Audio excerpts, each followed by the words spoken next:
नमस्कार, बुलेटिन लेकर मैं हूं आपके साथ संदीप निरंजन। सरकार खबरों का रुख कर लेते हैं। सीतापुर के विकासखंड एलिया के टिकराजार क्षेत्र में स्वतंत्रता दिवस के मद्देनजर भव्य तिरंगा झंडा यात्रा निकाली गई। ग्राम प्रधान कैलाश चंद्र यादव के नेतृत्व में निकली ये यात्रा टिकराजार से शुरू होकर काजी कमालपुर पेट्रोल पंप चौराहा होते हुए बरुआ तक पहुंची। यात्रा में सैकड़ों की संख्या में ग्रामीणों ने ट्रैक्टर ट्रोलियों और बाइकों पर सवार होकर उत्साह के साथ हिस्सा लिया। गाजे बाजे के बीच लोग हाथों में तिरंगा लेकर देशभक्ति के नारों के साथ आगे बढ़े। रैली में स्वतंत्रता संग्राम और देश के महान नेताओं की झांकियां भी आकर्षण का केंद्र रही।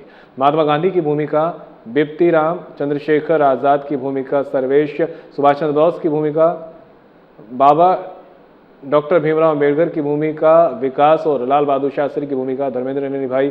वहीं भारत माता के रूप में रीना श्रीवास्तव नजर आई। रैली के दौरान इमरिया सुल्तानपुर थाना पुलिस और काजी कमालपुर चौकी पुलिस ने सुरक्षा व्यवस्था संभाली और पूरे मार्ग पर सतर्कता बनाए रखी।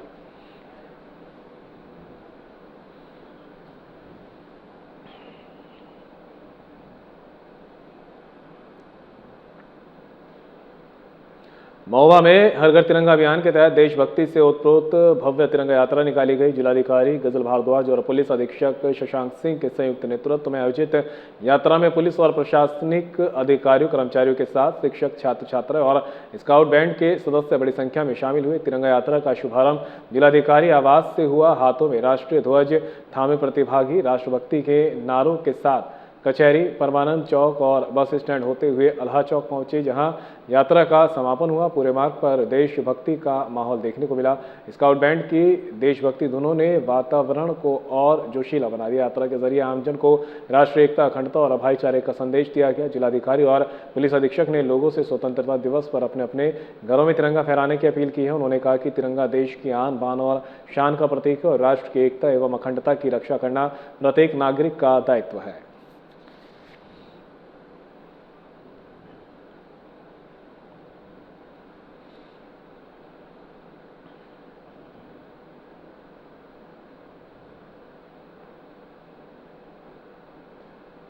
स्वतंत्रता दिवस से पहले बांदा में भारतीय किसान यूनियन ने तिरंगा ट्रैक्टर यात्रा निकालकर देशभक्ति और विकास एकजुटता का संदेश दिया है।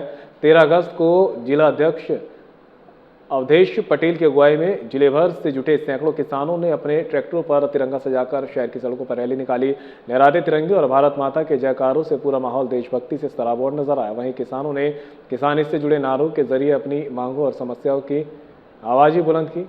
जब तक पीड़ित किसान रहेगा, धरती पर तूफान रहेगा जैसे नारों से रैली के दौरान शहर गूंजता रहा। जिले के अलग अलग क्षेत्रों से पहुंचे किसानों ने एकजुट होकर देशभक्ति और किसान हित का संदेश दिया। तिरंगा ट्रैक्टर यात्रा शहर के विभिन्न मार्गों से होते हुए संकट मोचन हनुमान मंदिर पहुंची, जहां किसानों ने माथा टेक कर पूजा अर्चना की।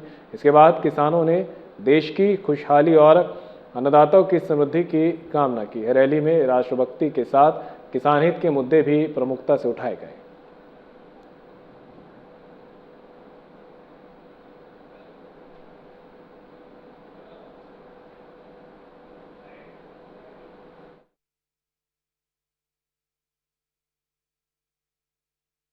देश की आज़ादी का पर्व ट्रैक्टर तिरंगा यात्रा के साथ मनाया गया है, जिसमें हमारी समस्याओं से संबंधित जिलाधिकारी महोदय के माध्यम से राष्ट्रपति महोदय को ज्ञापन भी सौंपा गया है और बड़ी धूमधाम के साथ पूरे जनपद के किसानों के साथ ट्रैक्टर में तिरंगा यात्रा निकाली गई है, जो एक बहुत बड़ी ऐतिहासिक तिरंगा यात्रा थी जनपद बांदा में। क्योंकि यहाँ जो किसान आया हुआ है अपनी व्यवस्था से आया हुआ है और अपने खर्चे के साथ आया होगा। यहाँ पर कोई किराए की बिलाई भीड़ नहीं होती है। ये किसान अपने हक अधिकार के लिए इस आज़ादी के पर्व में शामिल हुआ है और बढ़ चढ़ के हिस्सा लिया।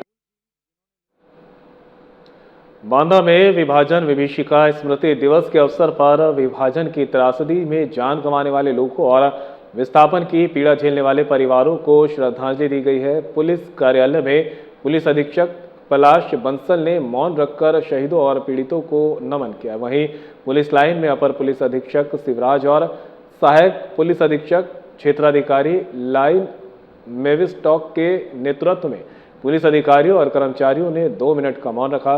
इस दौरान विभाजन के दर्द, संघर्ष और विस्थापन की भयावह यादों को स्मरण किया गया है। पुलिसकर्मियों ने पीड़ित परिवारों के प्रति संवेदना व्यक्त करते हुए राष्ट्रीय एकता और अखंडता को मजबूत बनाए रखने का संकल्प लिया। साथ ही सामाजिक सौहार्द, आपसी भाईचारे और देश की एकता और सर्वोच्च प्राथमिकता देने का संदेश दिया है। कार्यक्रम के जरिए नई पीढ़ी को विभाजन की त्रासदी से मिले सबक को याद रखने और राष्ट्र की एकता एवं अखंडता की रक्षा के लिए प्रतिबद्ध रहने का आह्वान किया गया।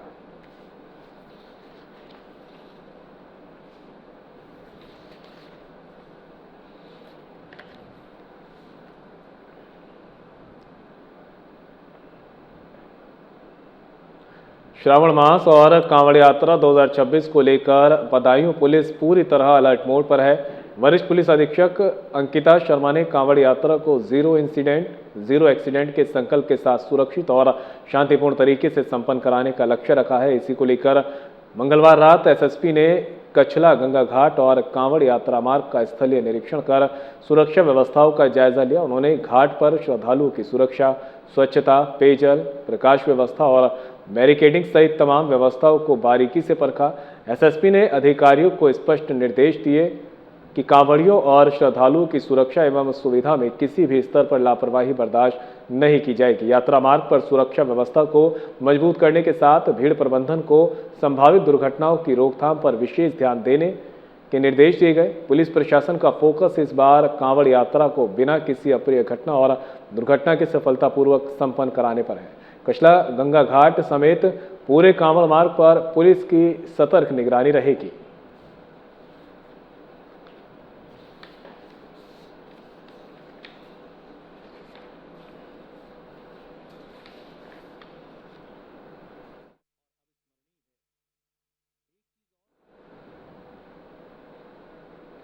झारखंड में छात्र छात्राओं पर हुए कथित लाठीचार्ज के विरोध में अब उत्तर प्रदेश के बांदा में भी विरोध प्रदर्शन देखने को मिला है। अखिल भारतीय विद्यार्थी परिषद के सैकड़ों कार्यकर्ता और छात्र सड़क पर उतरे और झारखंड सरकार के खिलाफ जमकर नारेबाजी की।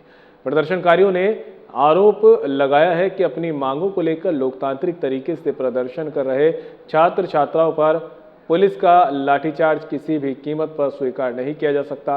आक्रोशित एबीवीपी कार्यकर्ताओं ने झारखंड के मुख्यमंत्री का पुतला फूंका और सरकार के खिलाफ अपना विरोध दर्ज कराया। प्रदर्शनकारियों का कहना है कि छात्र अपने अधिकारों और मांगों को लेकर आवाज उठा रहे हैं।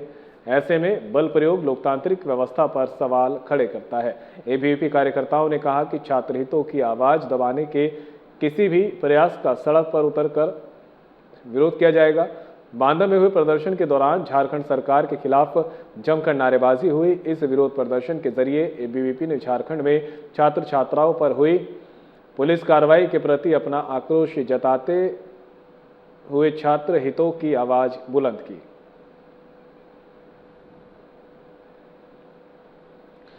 झारखंड में छात्र छात्राओं पर हुए कथित लाठीचार्ज के विरोध में उत्तर प्रदेश में बांदा में भी विरोध प्रदर्शन देखने को मिला है। अखिल भारतीय विद्यार्थी परिषद के सैकड़ों कार्यकर्ता और छात्र सड़क पर उतरे और झारखंड सरकार के खिलाफ जमकर नारेबाजी की है। प्रदर्शनकारियों ने आरोप लगाया कि अपनी मांगों को लेकर लोकतांत्रिक तरीके से प्रदर्शन कर रहे छात्र छात्राओं पर पुलिस का लाठीचार्ज किसी भी कीमत पर स्वीकार नहीं किया जा सकता। आक्रोशित एबीवीपी कार्यकर्ताओं ने झारखंड के मुख्यमंत्री का पुतला फूंका और सरकार के खिलाफ अपना विरोध दर्ज कराया। प्रदर्शनकारियों का कहना है कि छात्र अपने अधिकारों और मांगों को लेकर आवाज उठा रहे थे। ऐसे में बल प्रयोग लोकतांत्रिक व्यवस्था पर सवाल खड़े करता है।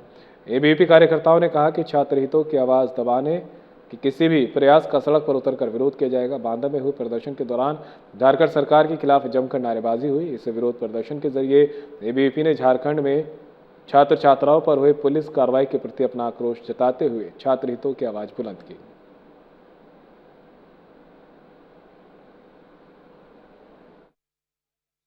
परिषद बांदा द्वारा जो झारखंड में हेमंत सोरेन की सरकार में शांतिपूर्ण एवं संवैधानिक तरीके से प्रदर्शन कर रहे विद्यार्थियों को लाठीचार्ज किया गया है, उसी के विरोध में आज अखिल भारतीय विद्यार्थी परिषद पूरे भारत में एक साथ सभी जिला केंद्रों में विरोध प्रदर्शन एवं पुतला दहन के माध्यम से झारखंड सरकार को चेतावनी देने का कार्य करती है। अगर जल्द से जल्द छात्रों के साथ न्याय नहीं हुआ तो अखिल भारतीय विद्यार्थी परिषद एक बड़े आंदोलन के लिए बाध्य होगी और झारखंड जाकर झारखंड सरकार को चेतावनी देने का कार्य। रांची में प्रदर्शनकारी छात्र छात्राओं पर हुए लाठीचार्ज के विरोध में महोबा में भी आक्रोश देखने को मिला। विरोध में प्रदर्शनकारियों ने शहर के प्रमुख मार्गों से विरोध मार्च निकाला और झारखंड सरकार के खिलाफ जमकर नारेबाजी की। प्रदर्शनकारियों ने आरोप लगाया कि अपने अधिकारों और मांगों को लेकर प्रदर्शन कर रहे छात्र छात्राओं पर लाठीचार्ज करना गलत है। उन्होंने रांची में प्रदर्शन कर रहे छात्र छात्राओं के खिलाफ दर्ज मुकदमों को वापस लेने की मांग की है।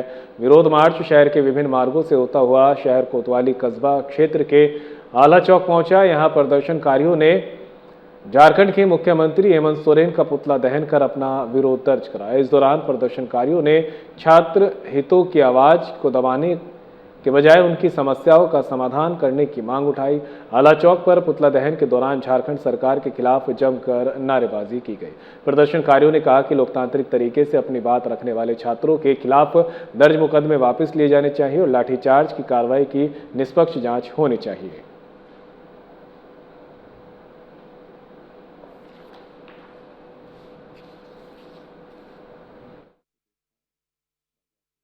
इसका मामला ये है कि छात्रों पे अत्याचार किया जा रहा है, तो हम नहीं चाहते कि छात्रों पे अत्याचार हो, इसलिए उसी के प्रदर्शन निकाला जा रहा है। उसी में विद्यार्थियों के ऊपर लाठीचार्ज हो रहा है, पेपर लीक होता है तो उसके ऊपर भी होता है। झारखंड में पेपर के बारे में बच्चों ने बातचीत की तो उन पर लाठीचार्ज किया गया, उनकी बातें नहीं सुनी गई हैं और बर्बरता की गई है उन पर। हमारे झारखंड में जो विद्यार्थी परिषद के कार्यकर्ता छात्रों की आवाज़ों को उठाने के लिए विधानसभा की ओर जा रहे थे तो उनके साथ पुलिस प्रशासन द्वारा मारपीट की गई, उनको गिरफ्तार किया गया, उनके एकत्रीकरण से गिरफ्तार किया गया। तो मेरी सरकार से यही मांग है कि जिन लोगों की जो गलती है उन पर कठोर से कठोर कार्रवाई की जाए और छात्र हमेशा राष्ट्र के लिए विद्यार्थी परिषद कार्य करता रहा है तो उनके साथ कोई अभद्रता नहीं की जाए और विद्यार्थी जिन लोगों को गिरफ्तार किया गया है उन लोगों को छोड़ा। बदायूं में भ्रष्टाचार के खिलाफ बड़ी कार्रवाई सामने आई है। भ्रष्टाचार निवारण संगठन बरेली की ट्रैप टीम ने 12,000 रुपए की रिश्वत लेते 2 बिजली कर्मियों को रंगे हाथ गिरफ्तार किया है। मामला जरीफनगर 33/11 बिजली घर से जुड़ा है, जहां तैनात TG2 हरदेवा राम और संविदा कर्मी लाइनमैन मानक चंद पर ट्यूबवेल का जला हुआ ट्रांसफार्मर बदलवाने के नाम पर 12,000 रुपये रिश्वत मांगने का आरोप है। शिकायतकर्ता सर्वेश कुमार की शिकायत के बाद भ्रष्टाचार निवारण संगठन की टीम ने जाल बिछाया। दोनों आरोपियों को दोपहर करीब 3:12 पर कथित रिश्वत लेते रंगे हाथ पकड़ लिया गया। कार्रवाई के बाद दोनों आरोपियों को हिरासत में लेकर आगे की कानूनी प्रक्रिया शुरू की गई। मामले में थाना सैसवान में भ्रष्टाचार निवारण अधिनियम की संबंधित धाराओं में मुकदमा दर्ज कराने की कार्रवाई की जा रही है। ट्रैप कार्रवाई के बाद बिजली विभाग में भी हड़कंप की स्थिति है। भ्रष्टाचार निवारण संगठन की इस कार्रवाई को सरकारी काम के बदले रिश्वत मांगने वालों के खिलाफ बड़ी कार्रवाई के तौर पर देखा जा रहा है।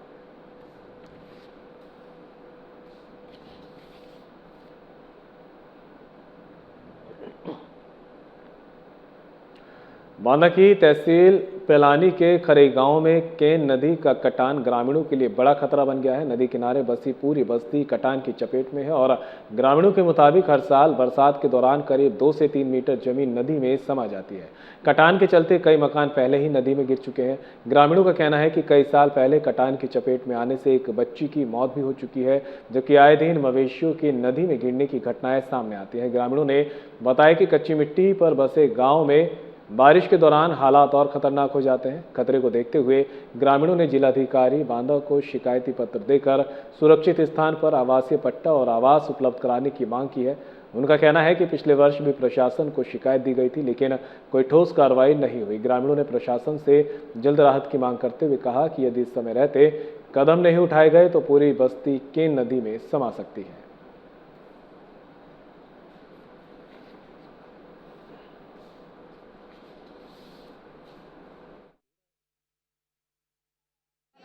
साल के अपने ससुराल आए हुए थे और हमारे घर भी गिर रहे हैं। सब लोग जाते हैं, लेखपाल काने बहुत सारे लोग जाते हैं, सचिव हर लोग जाते हैं, देख देख कर पूरे लोग लौट जाते हैं और कोई नहीं कहता कि इसका आवास मिले, कॉलोनी मिले, कोई चीज़ मिले, कोई चीज़ नहीं मिल रही है।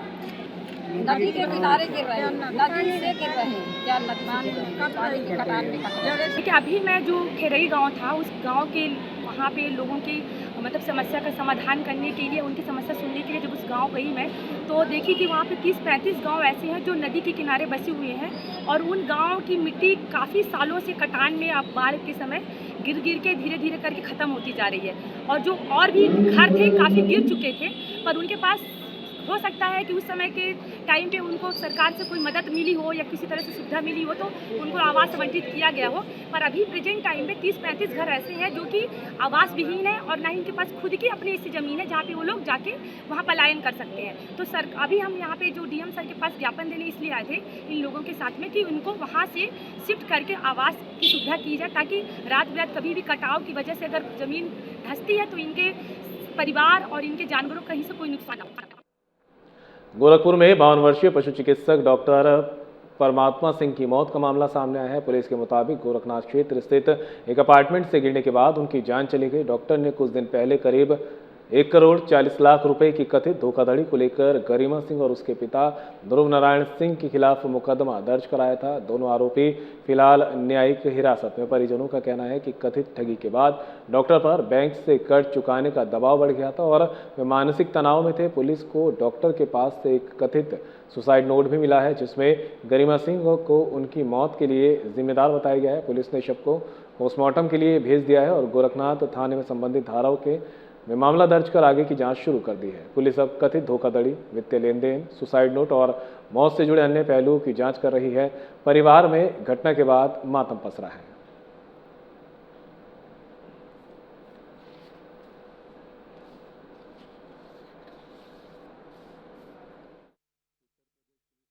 अब देखिए, फ्रॉड में कोई गरिमा सिंह है, वही फंसाई थी। 1,40,00,000 का उनका वो था। तो अभी उनकी मिसेज हमको परसों हमारी भाभी फोन की कि बहनी ऐसे ऐसे हुआ है। तो हम कहे अच्छा चलिए ठीक है, हम आते हैं मिलते हैं। तो नहीं बहनी, अपने आप को बहुत गिल्ट फील कर रहे हैं, थोड़ा सा नॉर्मल होगा तब आप धीरे धीरे सबको बताइएगा। और पेरेंट्स भी आके अब यहाँ रहे, थोड़ा इनको सपोर्ट रहेगा। हम कहे हाँ ठीक है, अम्मा पापा से मैं कहती हूँ कि अब यहीं आके लोग रहे। हमको तो कुछ मालूम नहीं था पहले से, लेकिन यहाँ आने पर पता चला कि कोई बैंकों का कोई फ्रॉड की है, कोई महिला गरिमा नाम की है, उसने 1,60,00,000 या 40 लाख का लोन इनके नाम से निकाल दिया। कोई कह रहा है कि 2 EMI ये भरे भी थे बैंकों का, अब वही प्रेशर में किए होंगे। दिनांक 4 अगस्त 2026 को थाना क्षेत्र एम्स में एक FIR पंजीकृत हुई थी जिसमें वादी परमात्मा सिंह द्वारा अभियुक्त गरिमा सिंह और उनके पिता के ऊपर आरोप लगाए गए थे, जिसमें इन्होंने फ्रॉड करके इनके पैसों का गबन किया था। मुकदमा लिख के टीमों का गठन करके शीघ्र ही गरिमा सिंह अभियुक्त और उनके जो पिता हैं इनको गिरफ्तार करके न्यायिक हिरासत में भेजा गया था। क्षेत्र गोरखनाथ में एक सूचना प्राप्त हुई जिसमें उक्त मुकदमे के वादी परमात्मा सिंह इनके द्वारा 8वीं मंजिल से कूद के सुसाइड किया गया है। सूचना का तुरंत संज्ञान लेते हुए मौके पर पहुंच के बॉडी को कब्जे में लेके उसे पोस्टमार्टम हेतु भेजा गया।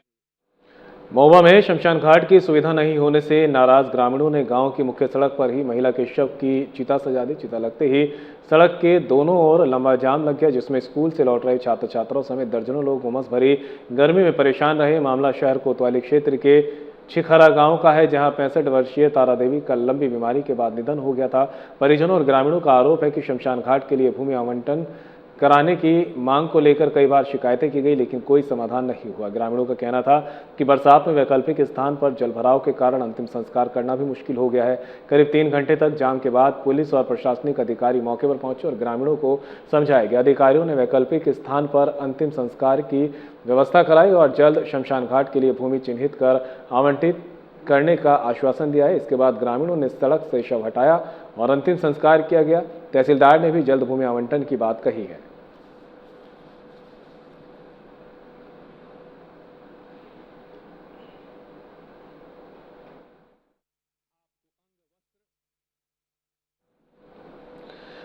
महुआ में शमशान घाट की सुविधा नहीं होने से नाराज ग्रामीणों ने गांव की मुख्य सड़क पर ही महिला के शव की चिता सजा दी। चिता लगते ही सड़क के दोनों ओर लगा लंबा जाम लग गया जिसमें स्कूल से लौट रहे छात्र छात्राओं समेत दर्जनों लोग उमस भरी गर्मी से परेशान रहे। मामला शहर कोतवाली क्षेत्र के छिखरा गांव का है जहां 65 वर्षीय तारा देवी का लंबी बीमारी के बाद निधन हो गया था। परिजनों और ग्रामीणों का आरोप है कि शमशान घाट के लिए भूमि आवंटित कराने की मांग को लेकर कई बार शिकायतें की गई हैं, लेकिन कोई समाधान नहीं हुआ है। ग्रामीणों का कहना था कि बरसात में वैकल्पिक स्थान पर जलभराव के कारण अंतिम संस्कार करना भी मुश्किल हो गया। करीब 3 घंटे तक जाम के बाद पुलिस और प्रशासनिक अधिकारी मौके पर पहुंचे और ग्रामीणों को समझाया। अधिकारियों ने वैकल्पिक स्थान पर अंतिम संस्कार की व्यवस्था कराई और जल्द शमशान घाट के लिए भूमि चिन्हित कर आवंटित करने का आश्वासन दिया गया। इसके बाद ग्रामीणों ने शव सड़क से हटाया और अंतिम संस्कार किया गया।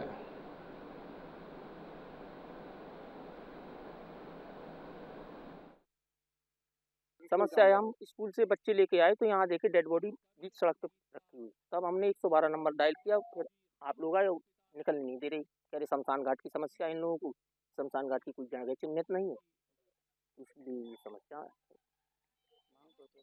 मांग होते थे और होना भी चाहिए, कहीं ना कहीं जगह निश्चित सुनिश्चित होना चाहिए। और यहाँ इस तरफ कोई शमशान घाट भी नहीं बना हुआ, बनना भी चाहिए। समस्या ये है सर कि कुछ दिनों से लगती समथिंग 9-10 साल से हमारे पास शमशान घाट की कोई अवश्य वो नहीं है, जगह नहीं है सर। और जब भी अभी कुछ 27 तारीख को मेरे पिताजी का देहांत हुआ था, उसमें अभी हम यहाँ शमशान घाट, ये पीछे शमशान घाट है, तो यहाँ पे हम जलाने के लिए गए थे। कुछ बंदों ने मारने की हमें धमकी भी दी थी उस टाइम पे भी, और आज के समय भी हम इनको लेकर गए थे, आधे दूर से ही हमें वापस कर दिया गया। तो हमें ये है, गुजारिश है सरकार से कि हमारे पास शमशान घाट की जगह दें हमें। ग्राम चिकारा में आज जो है एक मृत्यु हुई थी, उसमें अंत्येष्टि को लेकर के एक विषय आया था, और जो यहाँ पर चकबंदी विभाग द्वारा सौदाह के लिए एक जमीन पहले से चिन्हित है, वो लोलैंड होने के कारण वहाँ पर पानी भरा हुआ था। तो आज वैकल्पिक रूप से एक जगह चिन्हित करके बता दी गई है, और आगे ग्राम सभा द्वारा उस सौदाह हेतु चिन्हित जगह के लोलैंड को सही करा करके वहाँ पर पहुँचेदाम। आगरा के फतेहाबाद क्षेत्र से ग्रामीणों की मजबूरी और बदहाल रास्तों की तस्वीर सामने आई है। डिलीवरी के बाद प्रसूता और नवजात को घर पहुंचाने के लिए परिजनों को उटंगन नदी पार करनी पड़ी। सुखलालपुरा गांव में प्रसूता को जान जोखिम में डालकर नदी पार कराने का वीडियो सोशल मीडिया पर वायरल हो रहा है। वीडियो में उटंगन नदी के बीच ट्यूब पर चारपाई रखकर प्रसूता को नदी पार कराते लोग दिखाई दे रहे हैं। बताया जा रहा है कि महिला की फतेहाबाद में डिलीवरी हुई थी और अस्पताल से छुट्टी के बाद परिजन उसे नवजात के साथ घर लेकर लौट रहे थे, लेकिन गांव तक पहुंचने के लिए सड़क और समुचित रास्ता नहीं होने के कारण उन्हें नदी के पानी से होकर गुजरना पड़ा। करीब 1 मिनट 8 सेकंड का ये वीडियो इंटरनेट मीडिया पर तेजी से प्रसारित हो रहा है। तस्वीरें सामने आने के बाद ग्रामीणों की परेशानी और बुनियादी सुविधाओं की कमी को लेकर सवाल उठ रहे हैं। ग्रामीणों का कहना है कि रास्ते की समस्या के कारण बरसात में उन्हें आए दिन जोखिम उठाकर नदी पार करनी पड़ती है।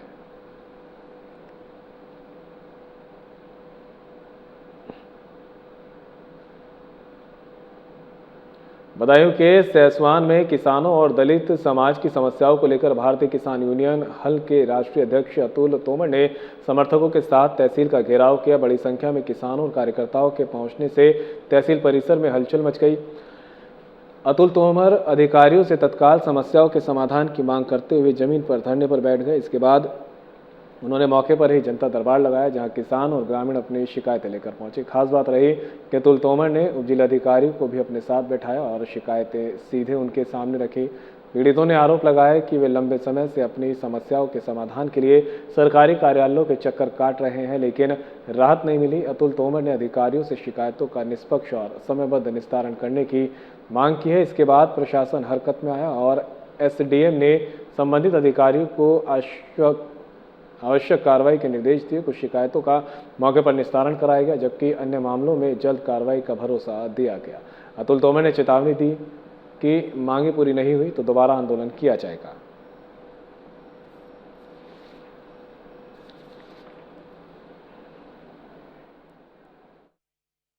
समस्याएं थी किसानों की विभिन्न गांवों से, उसको लेकर आए और एसडीएम साहब से समय लिया था, लेकिन एसडीएम साहब कोई मेडिकल उनको इमरजेंसी थी, उनका जो आज उन्होंने उसकी प्रतिक्रिया दी है उस कारण से वो चले गए।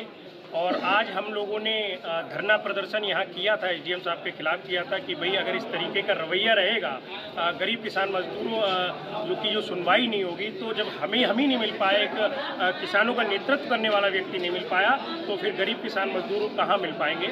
तो उस पर एसडीएम साहब ने जितनी भी समस्याएं थी उन लोगों का निस्तारण मौके पे किया है और एसडीएम साहब ने उस पर अपनी प्रतिक्रिया ये दी है कि हमें बीपी हमारा हाई हो गया था, उसकी हमें थोड़ी दिक्कत हो गई थी, तुरंत हम मेडिकल इमरजेंसी के लिए गाड़ी में बैठ कर चले गए और ये हमारे और आपके बीच में मिसअंडरस्टैंडिंग हो गई थी, उसको दूर करना था। तो उन्होंने अपना ये बयान दिया, लेकिन हमने उनको ये भी कहा है कि सैसवान से जितने भी इस तहसील से संबंधित गाँव हैं, कोई भी पीड़ित गरीब किसान मजदूर आता है, बहुत आस लेके आता है, उसका निष्पक्षता से आप सुने और दूसरा पक्ष चाहे बाहुबल हो, कितना बड़ा पैसे वाला हो, आप उसके दबाव में काम नहीं करेंगे। अगर यहाँ दबाव में काम होगा तो फिर हम गरीब किसान मजदूरों के साथ भारतीय किसान यूनियन हल है, हर तरीके से है और एक बड़े आंदोलन, देशव्यापी आंदोलन करने के लिए भी हम लोग तैयार हैं। और फिलहाल बुलेटिन में मेरे साथ इतना ही, दीजिए इजाजत, नमस्कार।